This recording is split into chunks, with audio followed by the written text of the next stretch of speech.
Hello, everybody. Welcome to another KMU Pod live podcast. I'm your host, Ricky Chabruggi, and joining me tonight again, Derek Elliford. How you doing, Derek? Doing good, man. How you doing? Yeah, doing all right. I was telling you just right before the show, I got my situation with my van squared away from when it was backed into, however long ago it was, and I actually waited in the lobby longer than I was actually in the courtroom. So, well, it is what it is, though. But it's all settled and taken care of, so I don't have to worry about it anymore. Everything's good to go. You don't have to go back or anything.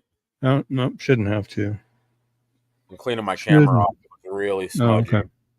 Uh-oh. We're good. Yeah, I always close my laptop by grabbing it there, and there's just about 40 thumbprints on the camera. So I was just trying to make sure Gotcha. you can actually see me. And I'm using a fake background, so that's always cool. Yeah, like me, I'm using the. There you go. Yeah, I couldn't find that, man. I was looking for it. We got Double T in the house. Christopher Unruh. Queenie is in here. She says it's pouring rain in Kmu. Wow, it's looking south of here. It was looking pretty cloudy when I was outside with Maya before I came in to do the show. I took a quick walk and took her for a walk and just kind of clearing my head and waking up a little bit. Yeah, he's supposed to come over to Hugoton tonight to do his show after yours, and he texted me and said he's going to do it from his home studio because it's supposed to storm here too, or at least in Elkhart, which is only like 30 minutes away. So I'm guessing here too. Yeah. No, this past Saturday, I've pretty much got an open invite from the mall. So whenever I have a weekend off or a day off, I can set the KMU table up out at the mall, and this is what I did last Saturday. Nice. There's the table sitting there, and was there from like 10 that morning until 5 that afternoon. Talked to a few people here and there, and feel like the more I do it, the more of a response I'm getting for it. So won't be able to do it this weekend because I have to work. But the following weekend, trying to decide whether I'm going to do it that weekend or not because the car show's here in town, and I want to go over there for that because anybody that knows me and knows me well knows I'm an autograph hound, and I like meeting celebrities and getting autographs. And with the car show this weekend, or not this weekend, next weekend, 25th, 26th, 27th. Catherine Bach will play Daisy Duke. The Dukes of Hazzard TV series, not the movie, the TV series. She's going to be here on the 25th and 26th, Friday and Saturday from 10 to 4. So I want to go over and get her autograph and stuff, which I've already done that. She was at the Comic-Con in March that I went to in Wichita. Got her down there, but I thought, you know what? I'm going to print up a couple of copies of the photo that we had taken down there with her, and I'm going to see if she'll sign those. I thought that'd be cool to do.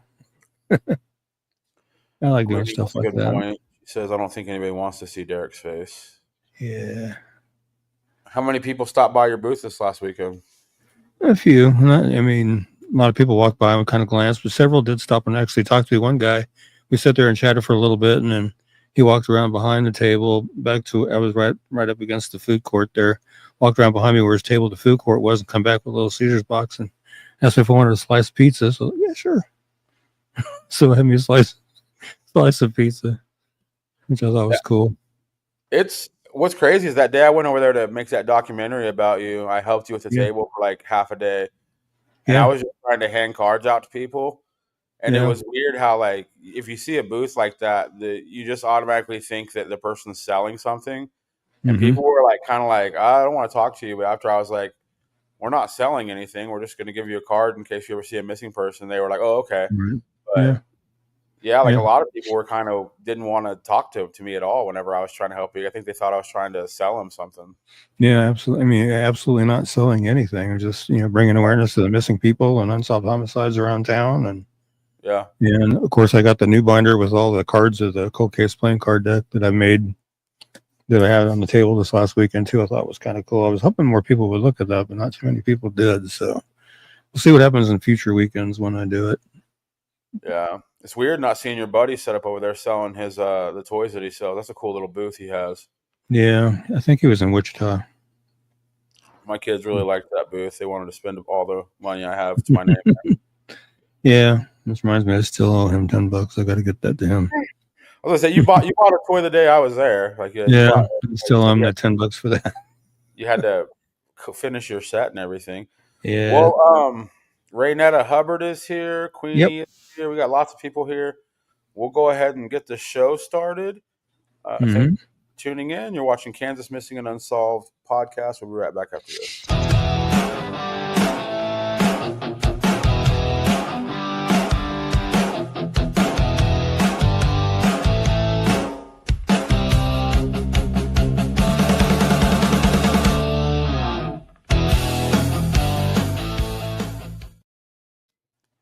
My brother says J&R Collectibles. Hit him up on Facebook. That's James and Renee.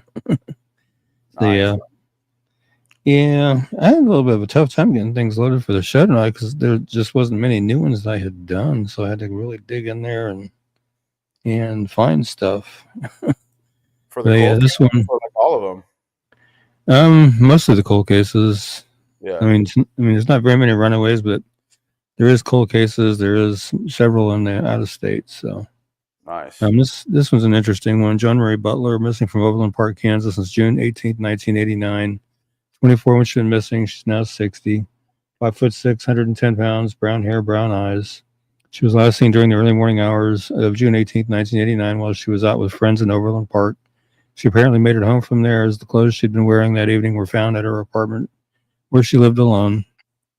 Evidence indicates Joan was surprised at her apartment. A half-eaten slice of toast, a half-smoked cigarette, and one contact lens were found at the residence.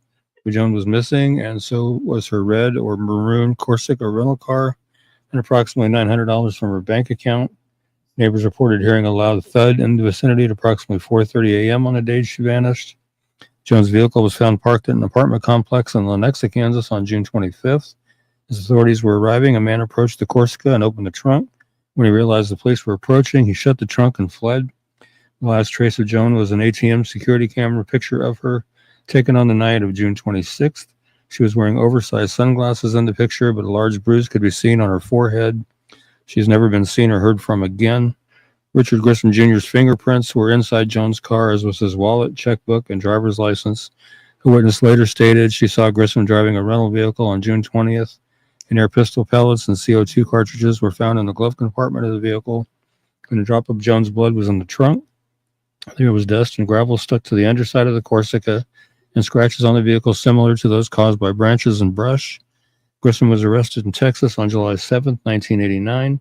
In 1990, he was convicted of murdering Joan and two other women, Teresa Brown and Christina Rush, roommates who disappeared from Lenexa on June 26, 1989. Grissom, who was also convicted of 8 charges related to the murders, was sentenced to 4 life terms in prison. He will not be eligible for parole until 2095.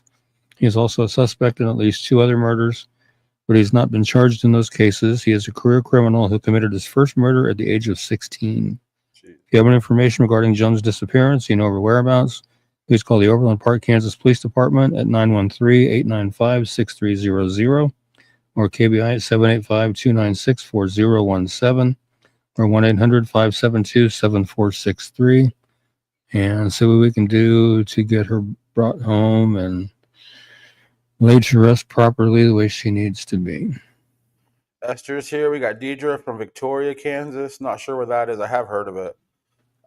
This one, to me, it's like pretty obvious that this dude probably had something to do with it. But if you can't find her, it's kind of hard to charge him with anything, you know? Yeah, he was definitely a serial killer. I've read a book about his spree, and he was just a very violent individual. What were the how much space is between his first 16 and 16 was when he committed his first murder. And then was he killing for years and years and years, or not a lot of years, but up into his 20s. Okay. I have noticed it seems like a lot of serial killers they don't operate for a lot of ones I've seen they do go dormant a lot, you know. Yeah, and what it doesn't mention on the flyer is he also is responsible for some murders in Wichita as well. So not just in Overland Park area, but down in Wichita as well. So a real jerk. I don't like him. Yeah. Have we covered her case before, or is this a newer one that you made? Actually, this is one I updated today, but we may have covered it in the past. I don't recall. Wow. I should get the other 2 updated on here too. Teresa Brown and Christina Rush, because I have flyers for them as well. So I should get them on there too. You could do a standalone pre-record of all of his victims and supposed victims. That might be good. My brother says, man, I haven't heard that name in a long time. Grissom, that is. Well, yeah, it's been a while since that name has ever been brought up. I know. This is one I did today here, and sadly, that was the only picture I could find. A couple of sites like Nameless doesn't use a photo. Doe Network had this photo. KBI doesn't have a photo. So I just went with what Doe Network had. It's Eugene Andrew Hockenbarger. The photos from around 1950, missing from Lawrence, Kansas since July 1st, 1996. He was 63 when he went missing. He's now 92. 5'8", 155 pounds, brown hair, blue eyes. His brother, who lives in Topeka, Kansas, reported him missing. His last known location was Lawrence, Kansas. And I did see, I think it was on Doe Network, it said that the brother has since passed away as well. Again, when he went missing, Eugene was 63, he down 92, 5'8", weighs 155 pounds, brown hair, blue eyes. If you have any information regarding Eugene's disappearance, or you know of his whereabouts, please call the Lawrence, Kansas Police Department at 785-423-4623 or 785-832-7509 or the KBI at 785-296-4017 and see if we can help figure out what happened to Eugene. I think it's gross how many years it's been since 1996. I don't like that. I don't like that. Yeah. That's an old case. I mean, not older. Well, it'll be 30 years. And let's see. 1996 before 29 years. 29 should be, so next year, July. Yeah. Yeah, it's too bad there wasn't a better photo of him, though. Yeah. I first ran across this case on Nameless when I was looking at Nameless, seeing if there was anything new added there, and I was like, I'm not familiar with that name. So I looked on KBI, and he's listed, but like I said, no photo on Nameless or KBI. So I did a Google search, and Doe Network had that photo. So I thought, well, it's a photo. It's an old one, but it's a photo. Hockenbarger's an interesting last name. I wonder if he has any family that's alive. Like, I don't know. Grandkids. That's what I was wondering, if he had any kids, grandkids, maybe. I don't know. He was 63. That's plenty of time to live a life and leave some kids around, and yeah, he wasn't super young when he went missing. So yeah, he's older than me. Let's see here. Let's see, Lori Heimer. We've been talking about her recently. I kind of want to keep her name out there because it's been. I mean, KWCH did a 9-year piece, but I still want to try to keep it out here too. This is on June 25th, 2016 in Assyria, Kansas, out in the Saline County out there. Lori Heimer was brutally murdered in her rural Assyria, Kansas home on June 25th, 2016. Lori ran her business, Lori's Poodle Patch, from her home. She was a licensed breeder of miniature-sized poodles and was licensed through the state of Kansas. KBI was contacted to assist Saline County sheriffs in the investigation. They responded with agents and their crime scene response team. During the investigation, 2 vehicles of interest were developed. Vehicle 1 was said to be an older flatbed pickup truck, possibly a Chevrolet, which was described as beat-up maroon in color with a white front bumper, silver grille, wide-style mirrors, side mirrors. The driver was described as a man who was 50 years of age or older with salt and pepper hair. Vehicle 2 was an older style small pickup truck, possibly a Chevrolet S10 with a 2-tone paint job. Dark blue along the top and bottom with light blue down the middle. Silver back bumper, a newer blue tailgate that appeared to have minimal damage when compared to the body of the truck. The remainder of the vehicle is described as beat up and scratched up. There may have been 2 animal cages or crates in the back. The driver of this second vehicle was described as a white male, approximately 40 years old, with shoulder-length hair and wearing glasses. Investigators have said they would like to locate these 2 vehicles. They would also like to speak to anyone that had any contact or business appointment with Lori at the time between June 20th and 25th, 2016. If you have any information regarding Lori's homicide, please call Saline County Sheriff's Office at 785-826-6500 or the KBI at 1-800-572-7463.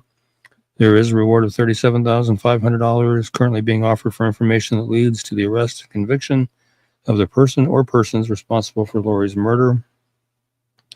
And again, this is one of the cold case playing cards from the cold case card deck that's going around the prisons and jails around the state to try to generate tips as well.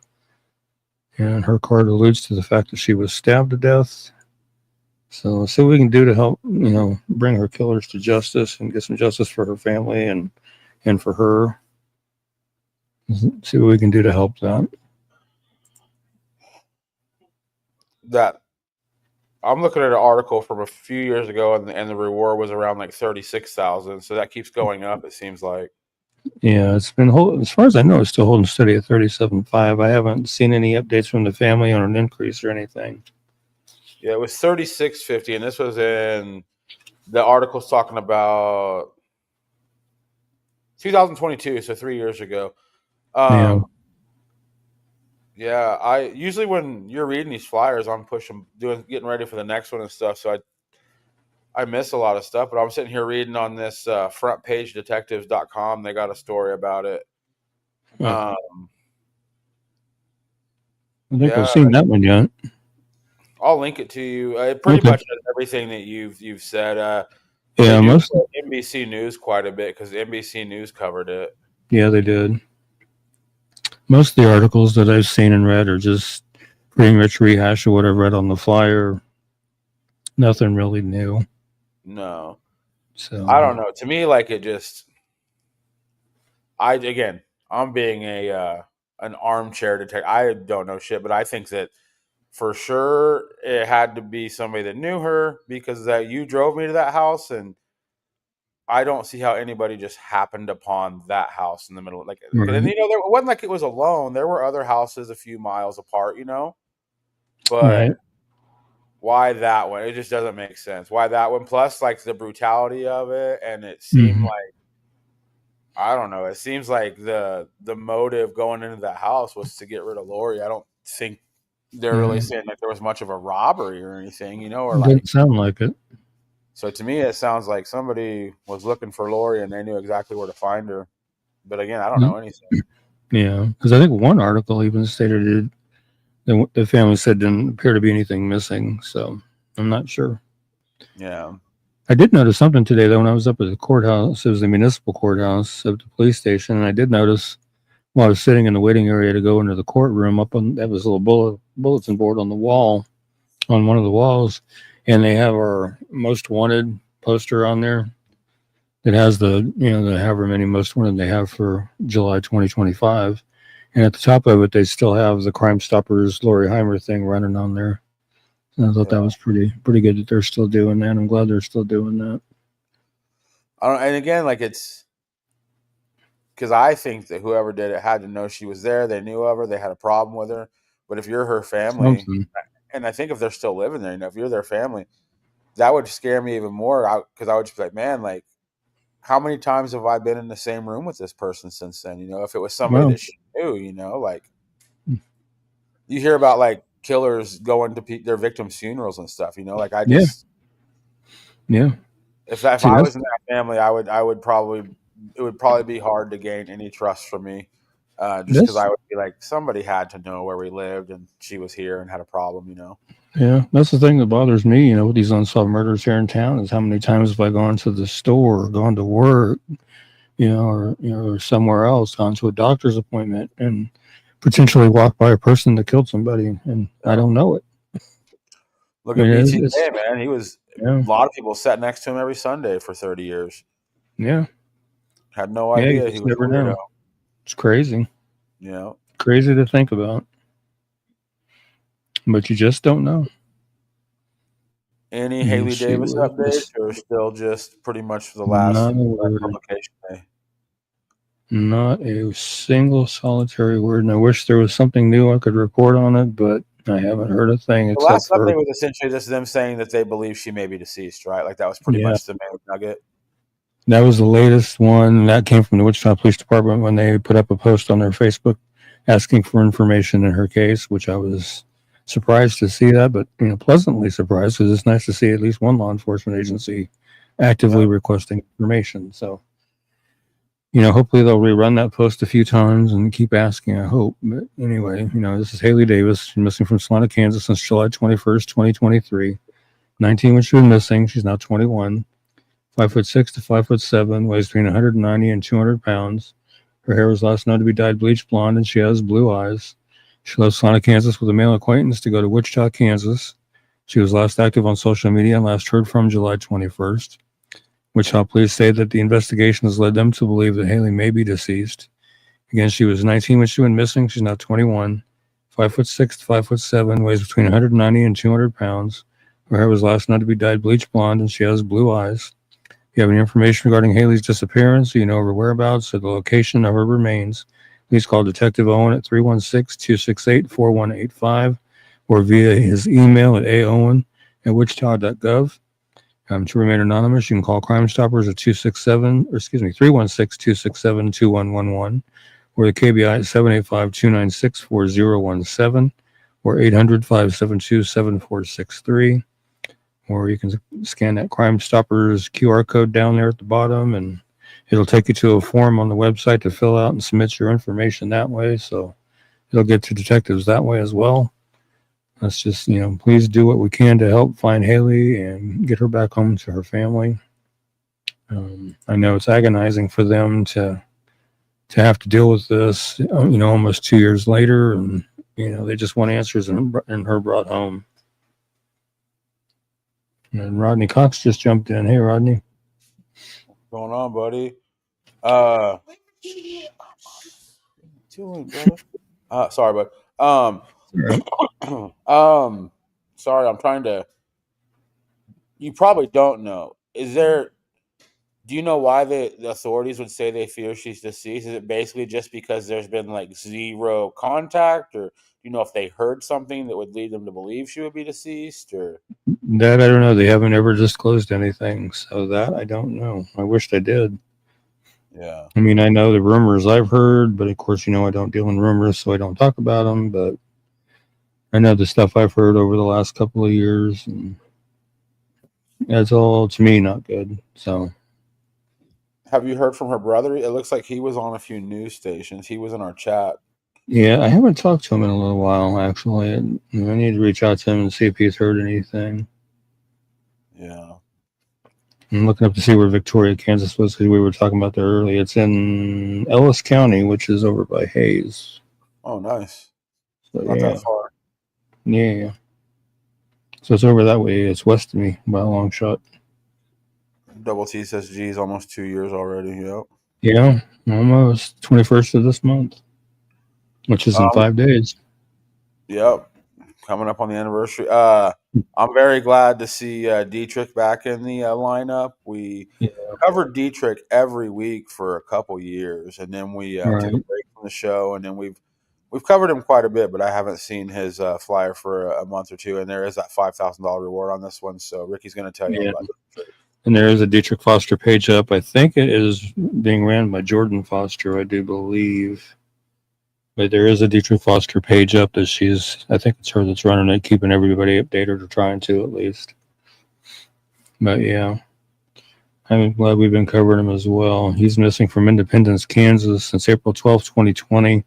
37 when he went missing. He's now 43, 5'9", 190 pounds, black hair, brown eyes. He was reported missing on May 12th, 2020. He was last seen around April 12th of 2020 in Independence, Kansas. KBI agents and detectives from the Independence Police Department are conducting the case as a homicide based upon findings during the investigation into Dietrich's disappearance. They never have released what those findings were, but they're leading them to believe that his case is a homicide case. Again, he was 37 when he went missing. He's now 43, 5'9", weighs 190 pounds, black hair, brown eyes, has a scar on his chest from heart surgery and a scar on the right side of his nose. Has the following tattoos: a cross on his right forearm, the astrological sign for Gemini on his right arm, 3 dice on his arm, the name Dejeuner on his arm, and the word foo on his abdomen. If you have any information regarding Dietrich's disappearance or of his whereabouts, please call the Independence, Kansas Police Department at 620-332-1700 or at KBI at 785-296-4017. And as you were mentioning, there is a governor's reward of $5,000 for information leading to the arrest and conviction of those responsible for the disappearance and suspected murder of Dietrich Foster. So again, if you have any information, don't hesitate to get that called in to the KBI, to Independence, Kansas Police, and let them know what you know and see if we can't get him found and brought home.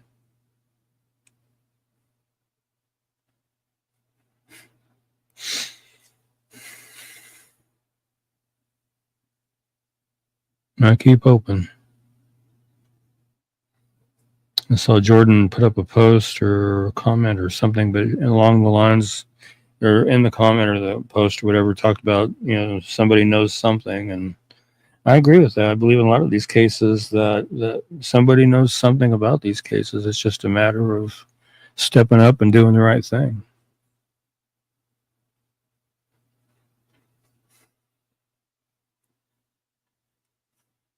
I know there's always the old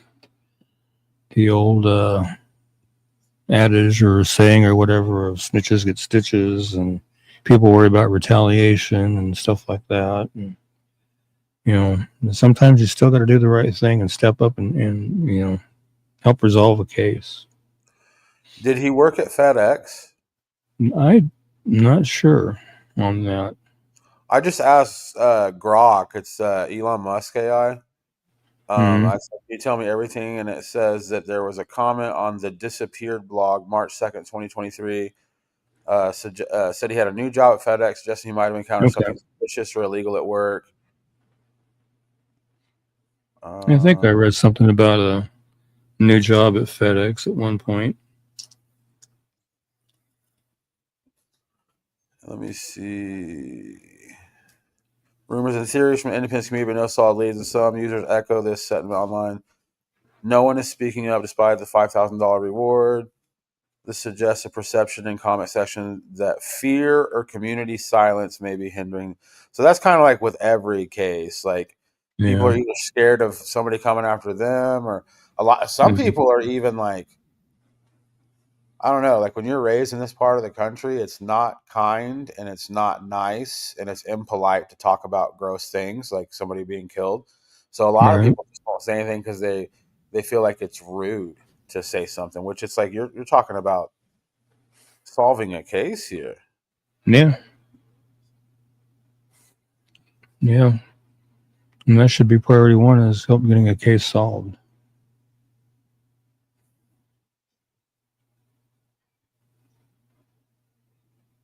Huh. Wow. You might check out that grok.com, man. It gave me a ton of stuff. I probably won't say a lot of it on the show, but yeah, check that out. I'm going to do that with every case we do tonight and kind of see what I can find online. Is it GROK? Is that what it is? grok.com. I quit using ChatGPT because it was weird, man. It started getting weird. Yeah. And this is little baby Vincent Moore, missing from Wichita, Kansas since July 11, 2015. So just past the 10th anniversary of his disappearance. He was 4 months old when he went missing. He's now 10. At the time he went missing, he was 1 foot tall, weighed 14 pounds, black hair and brown eyes. He was last seen in the area of 31st and South Hydraulic on the morning of July 11, 2015. Vincent was last seen with his dad, Gary Moore Jr., according to Wichita police. The boy was reportedly last seen near South Hydraulic in Tulsa near 31st Street South.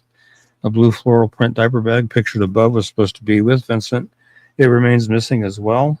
Police did arrest Gary, but never charged him with anything related to Vincent's disappearance. Gary claimed he left Vincent with his mother, something she has denied. At the time of his disappearance, Vincent was 4 months old. He would now be 10 years old. And when he went missing, he was 1 foot tall, weighed 14 pounds, black hair and brown eyes.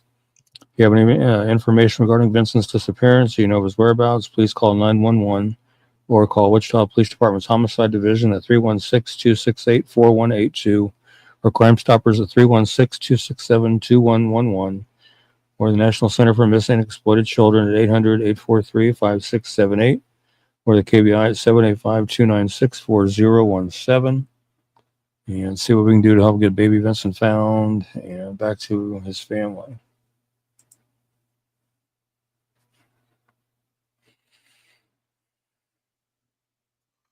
So I don't know. It's AI, but is Is his mom's name Catherine Moore? I don't know for sure. Is he okay? This is just I don't. It says Annette Lawless on here, so I'm guessing. But it says again, this is AI. It says Vincent Moore, also referred to as Baby Vincent, was reported missing from his home, Wichita, Kansas, July 11th, 2015. He was 4 months old. He was last seen with his mother, Catherine Moore, who claimed she left him with her friend, 29-year-old Alyssa Hill, at an apartment at the 400 block of North Spruce Street. Mm-hmm. So I don't know if any of that, but I mean, it has Annette's post from X on here. I asked it to go through comment sections as well, not just like right. So there's but yeah, I don't even know if that's, who knows, man.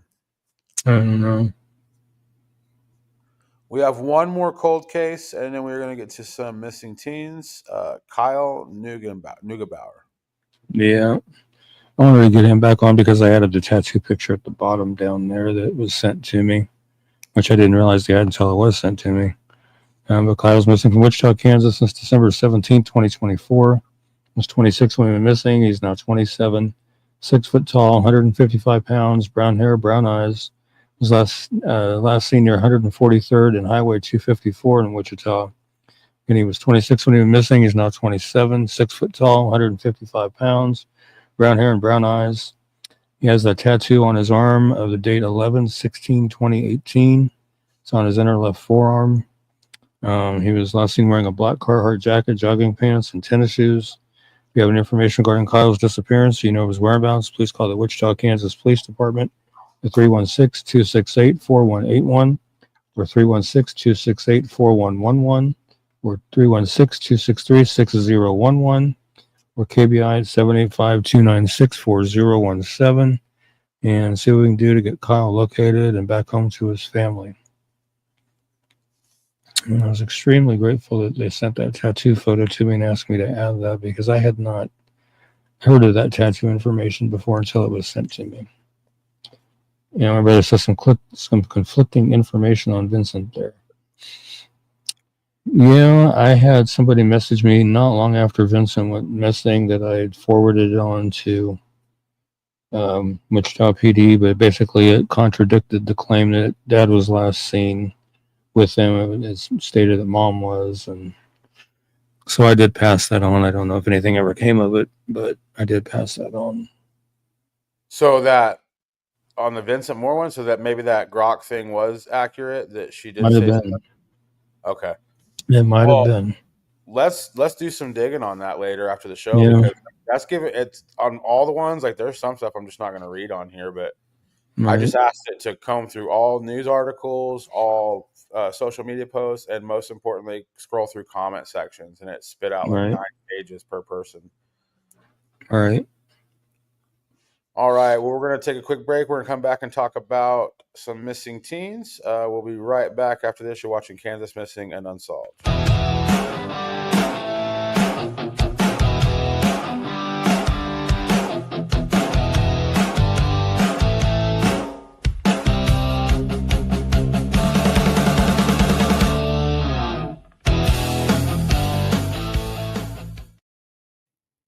Okay.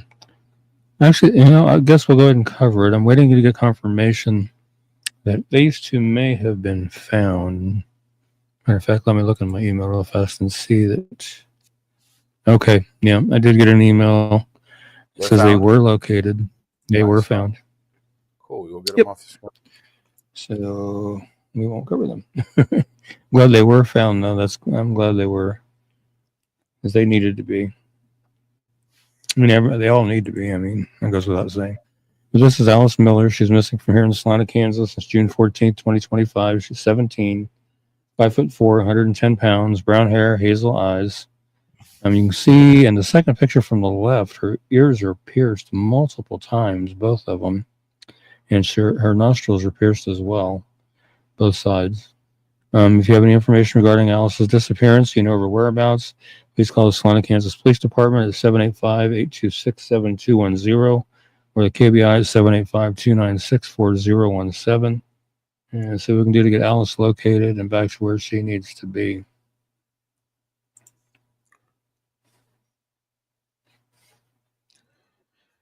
And she's 17. How long do they stay in the system, basically? Like, you'd think after 18, you would have to, they can do their own thing. But Depending on I think it depends on the teen if they're following what they're supposed to be doing, and you know the plan that was outlaid for them. Yeah, they'll age them out at 18. But if they're not doing what they're supposed to be doing, I was told they can keep them in until they're 21.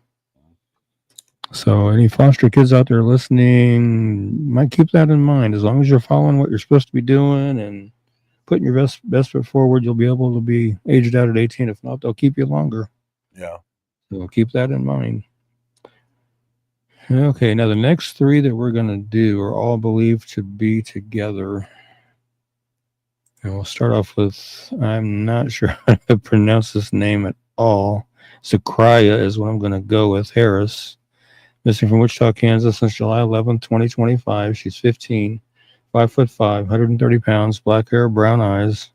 Don't have much more than that, but if anybody has any information regarding her disappearance or of her whereabouts, please call the Wichita, Kansas Police Department at 316-660-9456 or 316-660-9254 or 316-263-6011 or KBI at 785-296-4017 and see if we can get Zachariah located and back to where she needs to be.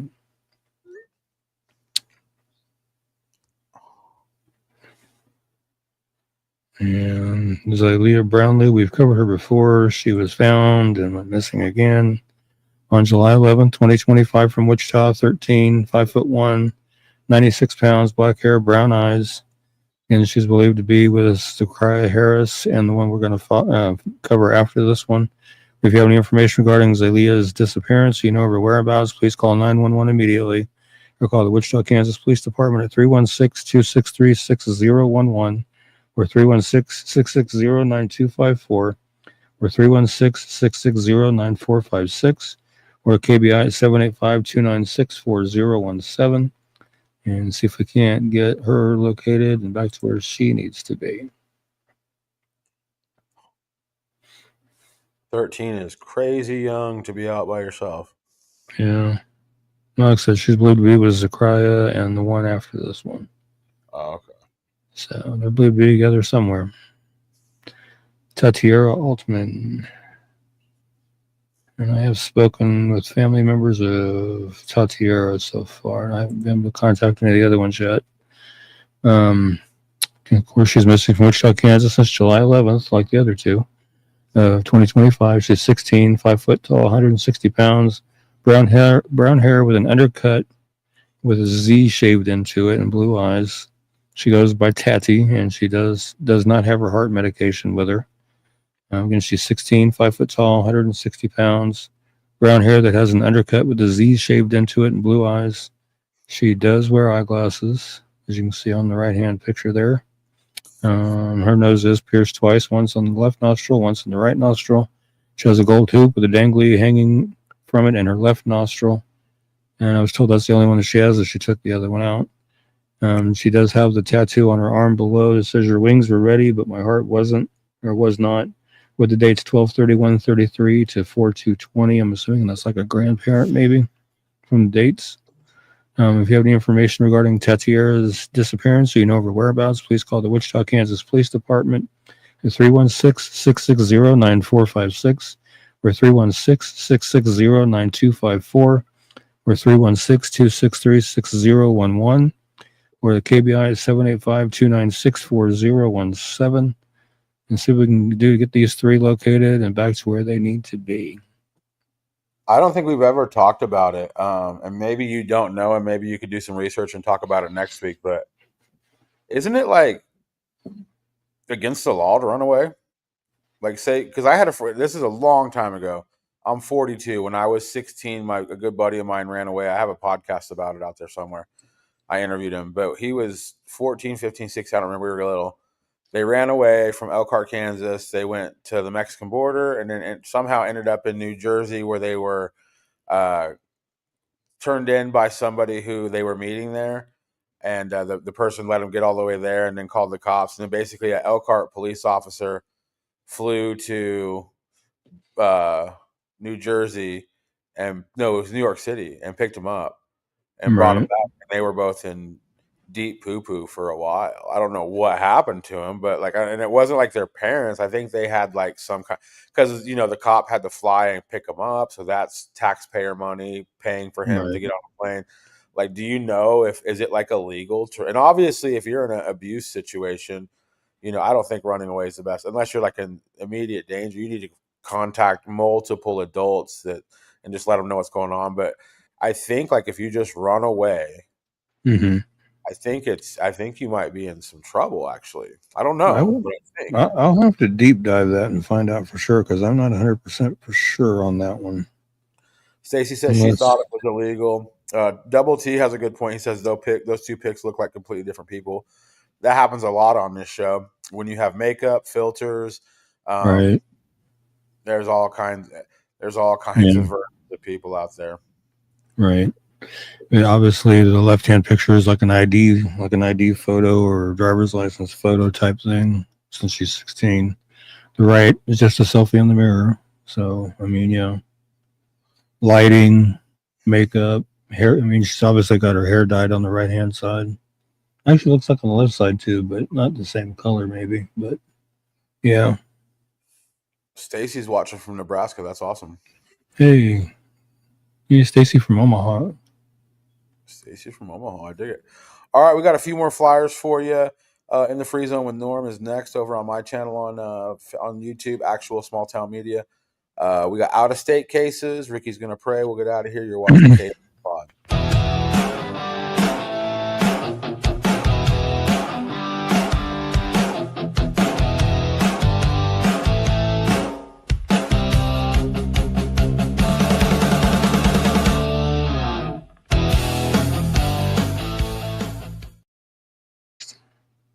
There we go. All right. This is the Missouri one. And let's find where. There she is. This is Jessica C. Williams, missing out of Kansas City, Missouri since June 15th, 2025. So just a little over a month. 34 years old. She's 5'7" and 5'8", weighs between 160 and 190 pounds. Black hair, brown eyes. She was last seen in the 1400 block of 44th Street in Kansas City. Her location went silent at 12:02 a.m. in the 3400 block of Holmes Street in Kansas City. Again, she's 34, 5'7" to 5'8", weighs between 160 and 190 pounds, black hair and brown eyes, and she is known to wear wigs of different colors, as you can tell from photos there. I see blonde, I see kind of a brownish, I see red. So yeah, she does wear different color wigs. She was last seen wearing an unknown colored top, possibly white, and black overalls. If you have any information regarding Jessica's disappearance, her whereabouts, please call the Kansas City, Missouri Police Department's Missing Persons Unit at 816-234-5043 or 816-234-5111 or Missouri State Highway Patrol at 573-526-6178 or 866-362-6422 and see what we can do to help get Jessica located and back to where she needs to be. And Dirt Roads and Main Street says hello from YouTube. That is Norm's other channel. No, hey Norm, how you doing? This is almost a Kansas case, Kansas City, Missouri. Yeah. I always feel like that would be a nightmare to be a police officer on one of those big cities that borders two states because, like, the jurisdiction and all that, it would just be a nightmare to me. It would be to me too, especially if you're like in a high speed chase with somebody, and you start off on one side and end up in the other. And I'd rather be in the middle of the state. You have plenty of room to chase dirt bags. These cops in these big cities on borders, they have to worry about all these essentially imaginary lines. And it's just crazy. It just makes their job harder. I just saw recently where Gladstone, Missouri, put up another post asking for information on Mariah Cockshell, so I wanted to get her on again. She's missing from Gladstone, Missouri since March 21st of this year. She's 26, 5'1", 150 pounds, black hair, hazel eyes. So she's been missing for a few months now. Her last known location was in the area of 54th and Prospect around 2 a.m. on March 22nd, 2025. She was reported missing on March 24th, 2025. And she's 26, 5'1", 150 pounds, black hair, hazel eyes. At the time of her disappearance, she was reported to have been wearing a pink sweatshirt and black scrub pants. If you have any information regarding Mariah's disappearance, her whereabouts, please call the Gladstone, Missouri Police Department at 816-436-3550 or or the TIPS hotline at 816-474-8477, or the Missouri State Highway Patrol at 573-526-6178, or 866-362-6422, or you can scan that Say It Here QR code and the banner there for Crime Stoppers, and they'll take you to that form on their website where you can get your information in that way. You can do the same way for Jessica Williams that we just covered as well. And see if we can get Mariah located and back to where she needs to be. Okay, Deidre Carlin. It's not a crime for a minor to run away from home. However, it's considered a status offense, meaning the minor's actions are only legal because of their age. Law enforcement can take a runaway into custody primarily for the child's safety, and they will be returned to their parents or guardians. Okay. Thank you, Deidre, for that clarification. I appreciate that. Like, it's not like I want it to be illegal. I just didn't know. Because I remember, like, when I was in high school, my buddy Josh. But again, my buddy Josh, the podcast is out there. When he ran away, he went with a girl that was in our class, and they took her mom's car. So I think that it was like, I think the reason they were in trouble was like a Grand Theft Auto situation. But I think what ended up happening was that the parents wanted to only charge him, and the police were like, well, your kid stole it too, so you have to charge both of them. And I think that's how it kind of got squashed. But it was a big deal. Like, I never saw Josh. I'm not joking. I never saw that. I mean, we're friends on Facebook, but I never saw that kid ever again. He got sent away. Wow. I know that I've heard of judges imposing no run orders on runaways before. The runaway law to say, nope, you putting no run order on you. And I think that makes it illegal, possibly, but I'm not 100% sure. But I do know they impose no run orders from time to time. Well, in the podcast, he says that he had to go somewhere for a little, like not very long, and then he went into foster care, and he ended up with a elder, like not elderly, but an older woman, and he said that he was with her for like 2 years. He said it was the best 2 years of his life. Said he loved. He said it was a kismet that he ran away and got in all this trouble and ended up in this lady's care, and now he's like a thriving member of society. Like so. Right. That foster mom whipped him into shape pretty good. Yeah, sounds like it. Caring about somebody will, due to their behavior, showing them that you care about them. Yeah. And this was actually one I was asked to do. I can't remember how many days ago it was, but this is Pebbles Har. It's an unsolved homicide from January 22nd, 2022, near the 6200 block of St. John Avenue in Kansas City. Police were called to that area around 12:30 in the morning for a shooting. When they arrived, they found Pebbles on the sidewalk. She had been shot, and she died a short time later. At the time of Pebbles' death, police canvassed the area in hopes of finding people who witnessed what happened. If you have any information regarding Pebbles' murder, please ask that you call the TIPS hotline at 816-474-8477, or the Kansas City, Missouri Police Department's Homicide Unit directly at 816-234-5043. There is a $25,000 reward for information leading to an arrest in Pebbles' case. So or you can scan that Say It Here QR code down there, and it'll take you to the form on the website where you can submit your information anonymously that way as well. And James John Kirby is saying y'all need a psychic for some of these cases. Yeah, maybe. I don't know how I feel about that, man. Yeah, me either, exactly. I mean, I'm kind of skeptical, so I don't know. My thing is, with the whole psychic thing, it's not new. Like in the Suzanne Johnson case in Elkhart in 1971, there was a psychic that came to town, and she had all the answers for a price. And that's what I don't like about the psychics. Like, I understand you have to get paid for your work, but like a lot of times when somebody's missing or there's a mystery and it involves like Pebbles Har, that's somebody's little girl, that's somebody's daughter, that's somebody's girlfriend, that's somebody's friend. Like, that is a human being, and it's really crazy that you'll have people show up and be like, I can help find, your kid. And you're like, how? It's like, through magic. And you're like, what? And they're like, yeah, it'll just be like $800. Like, it's predatory. So again, I'm not against psychics. I'm not saying that they can't help, but I feel like most of the time when you hear about psychics joining cases, they show up with their hand out most of the time. Like, yeah, I'll help you if you give me some money, James Young Kirby, Catherine Adams was a covered up. Technically, every crime that's never been solved is covered up by a couple people, or like we always say, somebody knows something. That's a cover up. That's people not saying, what they're supposed to say. My brother Double T is asking, why do you say it's a cover up? I'm curious about that myself, because I've never heard that before. Let's read a few more flyers, and if they respond, we can go over that. Okay. Sounds like a plan to me. Let's see here. And Dana Bruce, we cover her, religiously. She's missing from Sedalia, Missouri since October 4th, 2008. She was 23 when she went missing. This is the wrong flyer. She'd now be 40. I got the wrong one pulled up for some dumb reason. She's 5'2", 98 pounds, brown hair, green or hazel eyes. She was last seen at her children's babysitter's home in Sedalia. She left the children there earlier that day so she could go out for the evening. She returned at midnight and gave the babysitter more money and asked her to watch the children for the rest of the night.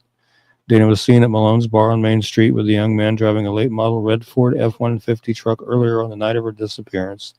She left with that man at 11:30 p.m. Police have identified the man that Dana was with on the night that she vanished. He traveled to Atlanta, Georgia after her disappearance, and police questioned him about Dana after he was arrested there on unrelated charges of marijuana possession and driving on a suspended license. Authorities have not named him publicly, but they are calling him a person of interest in her case. Told his questioners that he and Dana parted ways after they left the bar, and he never saw her again after that. She left all of her belongings behind, including her hairbrush and toothbrush. She does not have credit cards, debit cards, checking account, cell phone, or a car. Again, when she went missing, she was 23. She would now be 40. She's 5'2", weighs 98 pounds, has brown hair that was colored brown at the roots and black at the ends with red highlights and green or hazel eyes. She was last known to be wearing a black shirt with the word Rebel and silver lettering on the front and blue jeans. Has a tattoo of a teddy bear with wings and the name Dylan on her upper left arm. She's blind in her left eye. She has a 2-inch scar along her lower spine and a staple scar on her right shoulder. Her ears are pierced one time each. If you have any information regarding Dana's disappearance or you know her whereabouts, please call the Sedalia, Missouri Police Department at 660-827-7823 or 660-826-8100 or the Missouri State Highway Patrol at 573-526-6178 or toll free at 866-362-6422 or private investigator Leslie at 910-427-0070 and see what we can do to get Dana located and back home to her family, because here again, another family that's been struggling and dealing with this now for close to 17 years. So we need to get her found and back home to where she needs to be. And I know you're very welcome. A comment on a Reddit discussion said, the blood in 2 locations screams crime of opportunity. Maybe someone at the store or the storage unit targeted her. Others theorize about a robbery gone wrong, given her early morning shift and the isolated nature of her workplace. And then it says, some users question whether the investigation overlooked potential suspects, with one comment on the Salina Journal article, how do you have blood evidence and no suspects after all this time? Did they even look at coworkers or regulars at the store? Let me see here.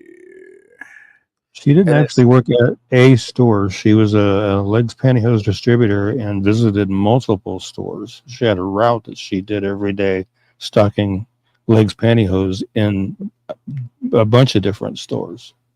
But to me, I think that even makes a bigger case for what that comment was saying is she knew a ton of people. And right. You have to look at, like you said, how many times and this happened so long, how many times you've been sitting there at a store trying to buy something and the person behind you is the guy that killed Catherine. Again, this is just from comment sections from like the journal and stuff, but that is something that I think it does hold water in my opinion, that like she didn't work. And that, again, if she just worked at one store, you'd have a few coworkers, but the fact that she bounced from building to building all day in the same buildings, like she had a lot of acquaintances in that town. Yeah, but by all accounts that I have read, she wasn't very talkative to anybody in any one store she went into. Some people have kind of say, well, yeah, she'd been in the store, but she was so focused on stocking that she really wasn't very, wasn't very conversational. She is pretty quiet. So I don't know. Well, I mean, yeah, that too, but also I think a lot of like I don't know. You watch shows about like they'll like BTK. He would see somebody, and it wouldn't even be an interaction. He would just see him, and he would become fixed. So like, I guess my main point is she she had a job where she was like, and again, her van. Like I've only heard about this case from being on this show and being, but like I have to think that while she was alive and well, like anytime people saw her van, like they were, oh, there's the she's got, it's like she's got legs. It's like kind of a quirky thing. Like she was kind of, dare I say, like famous just because of the van she drove. Every time people saw it, it's an odd looking. I've only seen the crime scene photo. I mean the crime scene photos of the van. And if I would have seen that, multiple times, I would have pointed it out. Oh, there's the she's got legs van. So I don't know. I feel like over 30 years though, and the fact that there is, all the again, like I would like to see the police at least reach out to you and say, hey, change that to like change it to say like like a lot of these things we suspect her to be. I don't think the flyer says that they suspect her to be deceased at all. You know what I mean? I think it's still just a missing persons report. Yeah, some of the articles have stated that they feel like that she was killed due to all the blood that was found between the van and the storage facility, and so I think they did reclassify it as a homicide, if I'm not mistaken. My brother says to me, Catherine's case has always been one of two things: one, the purpose someone that was extremely familiar with her daily routine, or two, a crime of opportunity by a random person that was out and about that morning and simply followed her to the storage facility. I feel like those are the two most plausible possibilities. Yeah, I would agree with that. Do you know if the back like I know that obviously her storage locker would have a lock on it. Was it like a gated code situation in the 90s? As far as I know, it was, yes, because I think a friend of mine for a short time had a storage facility out there, I believe, and I think it was even gated and coded then. And My brother says it's officially classified by both SPD and KBI as a homicide. Okay.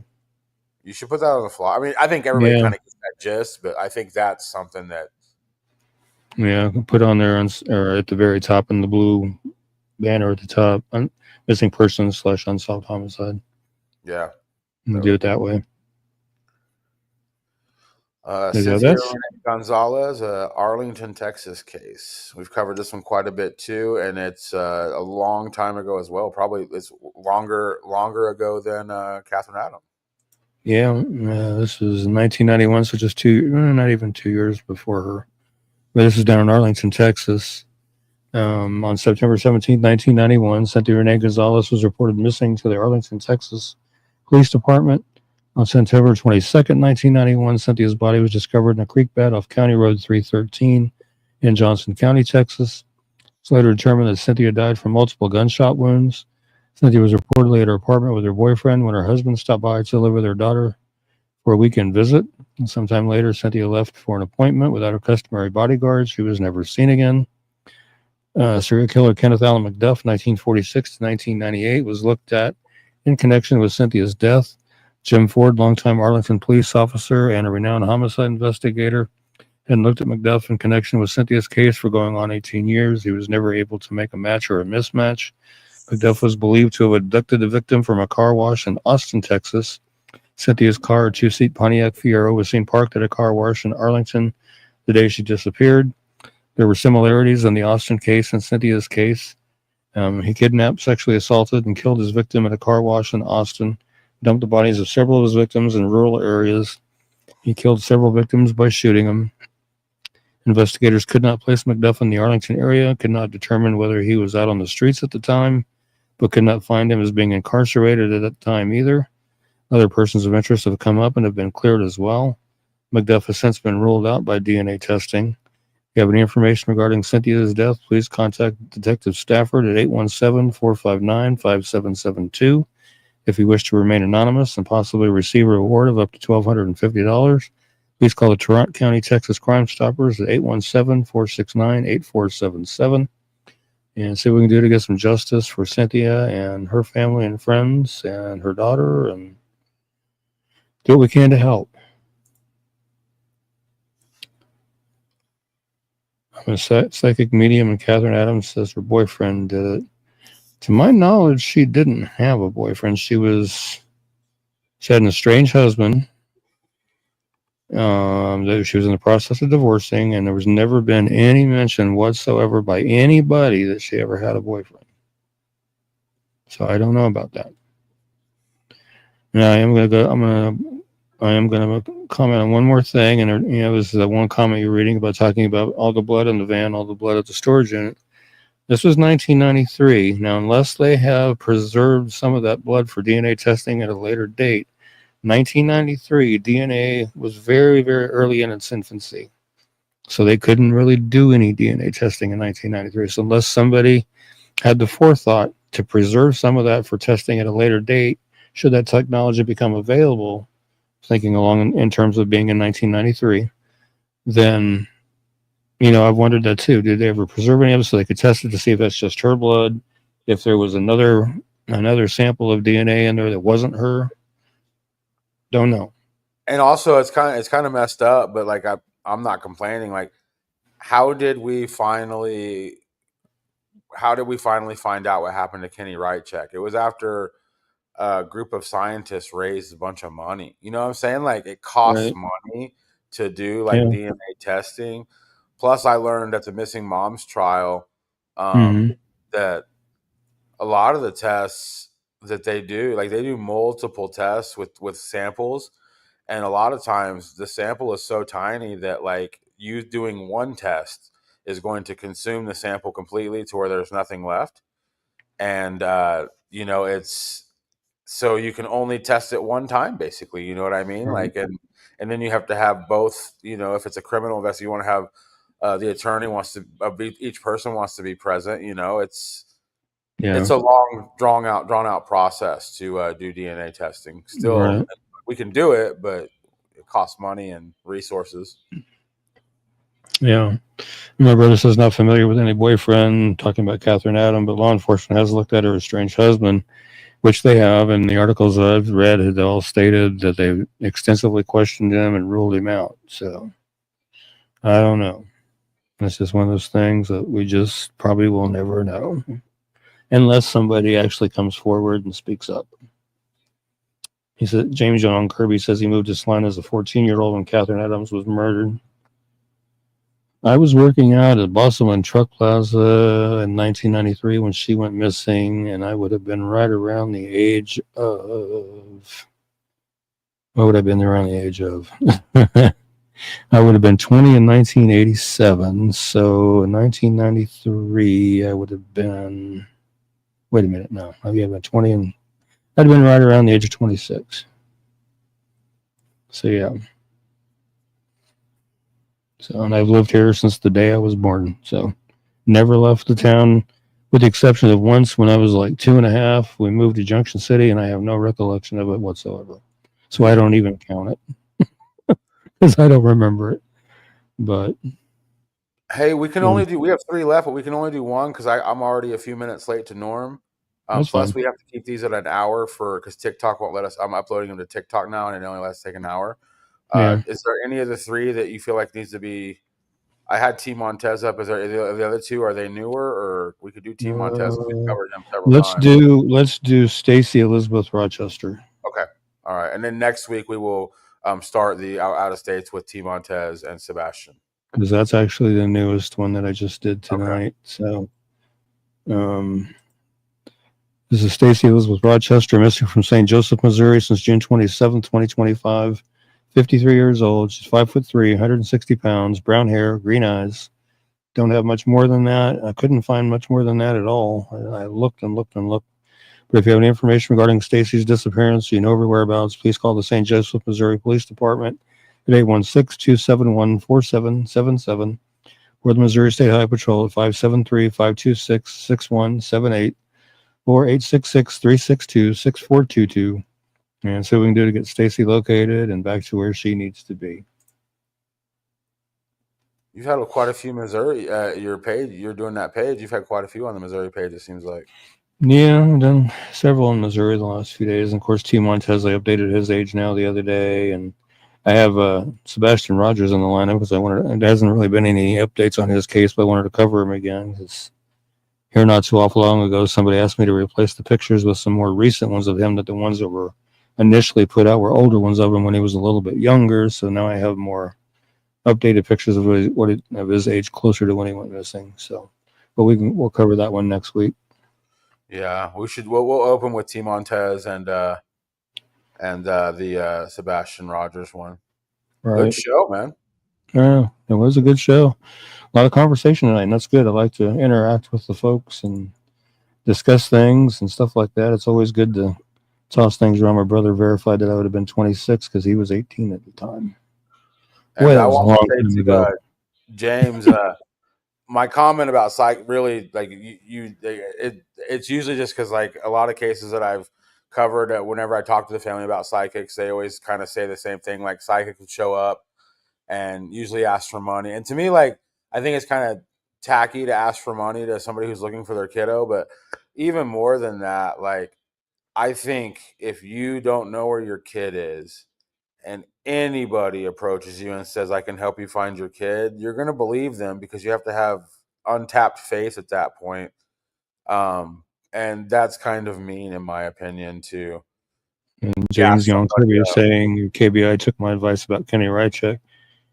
KBI did not find Kenny Rychek. 2 mushroom hunters found Kenny's partial skull and 1 other bone. KBI did not find him. 2 mushroom hunters did. Yeah. So yeah, no, I'm not dishing. Not trying to be argumentative or anything. Just pointing out the facts. And the facts are that 2 mushroom hunters found his partial skull and 1 other bone, and that's all that was ever found of Kenny. Did you ever find out if they had like a memorial service for Kenny? We haven't done that yet. I need to get with Julie and see when we can do that. We should have a funeral. I'll come up for that. I live in Kansas now. Of course, I'll come up for Kenny's funeral. And James says you don't know who are psychics, but I do. Well, I'm glad you know who psychics are. James. Yeah, awesome. But I'm glad that they were able to identify that partial skull as being Kenny. It's sad that he was found that way, and consensus is they think that being that it was November and that it was cold and that he basically died of exposure out there in the tent that he had pitched by the railroad tracks out there.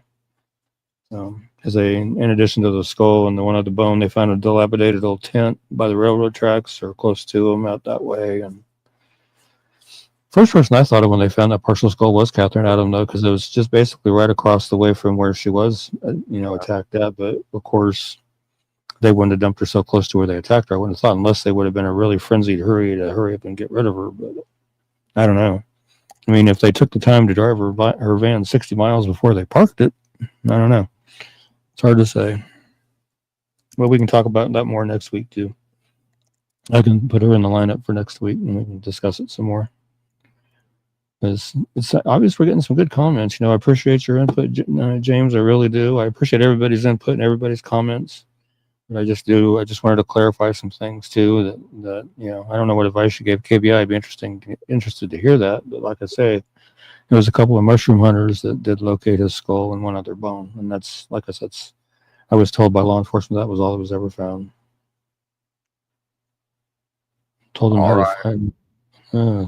So James, they told him how to find him. We'll talk to you. We could do a pre-record. Yeah, we should cover Catherine. But I do got to get out of here, man. Yeah. I got Norm's waiting on me, but we'll do a prayer and we'll get out of here. Okay. James, thank you for commenting. That's really interesting stuff. Yeah, it is. Along with Angela Hammond. Yeah, I will throw Angela Hammond back in there too. But anyway, thank you everybody for joining us to go over these cases again tonight. And thank you everybody for your comments and input. Like I said, I always appreciate comments and input. I like to hear everybody's spin and angle and theories and thoughts.